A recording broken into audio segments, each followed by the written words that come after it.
Hello students, आज हम English grammar का एक इम्पोर्टेंट टॉपिक है जिसमें आप बहुत कंफ्यूज होते हो।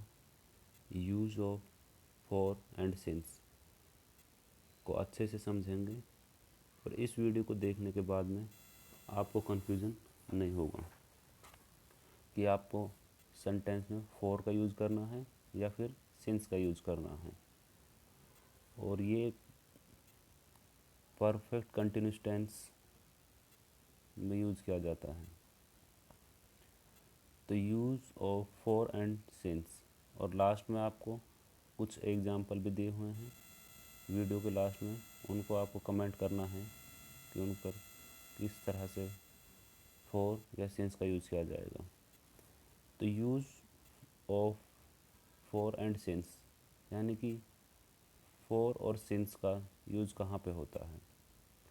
तो पहला है फॉर पीरियड ऑफ टाइम, यानी कि जब हमें एक पीरियड दिया हो कि कोई काम कितने समय तक चला, तो उसके लिए हम फॉर का यूज़ करते हैं।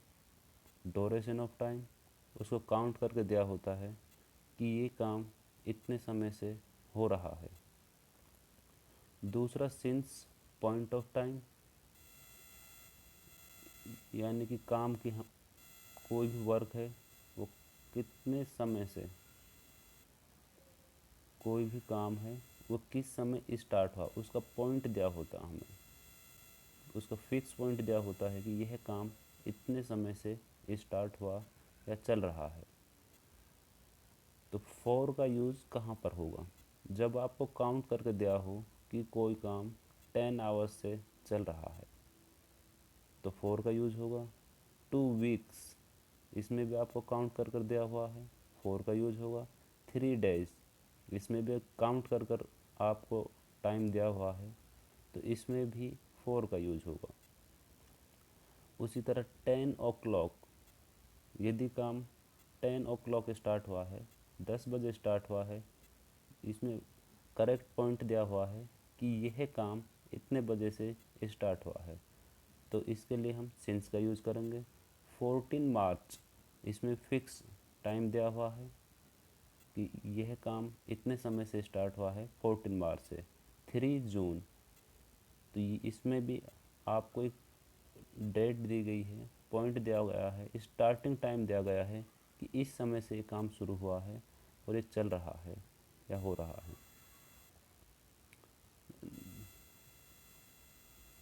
नेक्स्ट है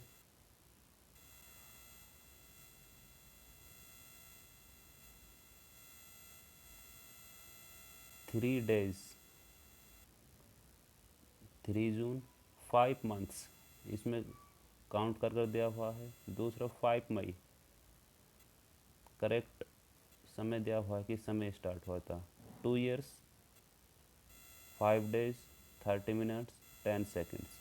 तो इसमें ड्यूरेशन दी हुई है, टाइम का पीरियड दिया हुआ है कि ये काम कितने समय से चल रहा है। दूसरा सिंस 2010, फिक्स ईयर दी हुई है।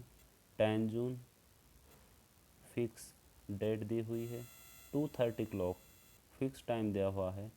मॉर्निंग, इवनिंग, मिडनाइट, इन सब के साथ में सिंस का यूज़ होगा। तो इस तरह से आप यानी कि फॉर और सिंस का यूज़ कर सकते हो।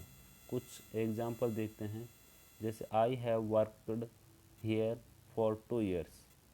तो यहाँ पर जो वर्क है उसका ड्यूरेशन दी हुई है कि वह काम को 2 ईयर से कर रहा था।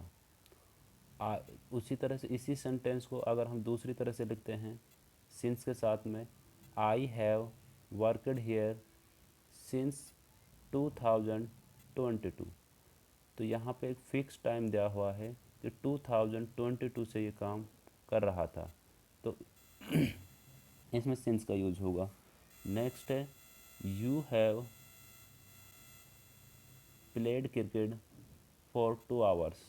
तो यहाँ पर यानी कि जो क्रिकेट खेल रहा था वो 2 आवर्स से, 2 घंटे से खेल रहा था, तो इसके लिए यानी कि पीरियड दिया हुआ है उसका, तो इसलिए यहाँ पर हम फॉर का यूज़ करेंगे। नेक्स्ट है you have played cricket since 2 o'clock। इसमें जो टाइम दिया हुआ है 2 o'clock, एक फिक्स टाइम दिया हुआ है कि इस टाइम से वह काम हो रहा था। Next she has been watching TV last for last 2 hours, कि वो लास्ट 2 hours से टीवी देख रहा था। तो इसमें टाइम को काउंट कर कर दिया हुआ है। नेक्स्ट है सिंस के साथ इसी सेंटेंस को अगर हम करेंगे तो she has been watching TV since morning. तो इसमें मॉर्निंग का फिक्स टाइम दिया हुआ है, तो इसलिए यहाँ पर यानी कि सिंस का प्रयोग होगा। नेक्स्ट क्वेश्चन, 2 क्वेश्चन हैं और ये आपकी प्रैक्टिस के लिए हैं। आपको कमेंट करना है कि इनमें सिंस का यूज़ होगा या फॉर का यूज़ होगा। I have been reading book dash 6 AM। तो इसमें आपको ये बताना है कि फॉर का यूज़ होगा या सिंस का यूज़ होगा। तो कमेंट आपको ज़रूर करना है। We have been playing football dash 30 minutes। तो इसमें भी आपको बताना फिल इन द ब्लैंक्स में सिंस का यूज़ होगा या फॉर का यूज़ होगा। वीडियो को रोक कर आप कमेंट कर दीजिए और फिर आंसर आपको बताते हैं। I have been reading book 6 AM।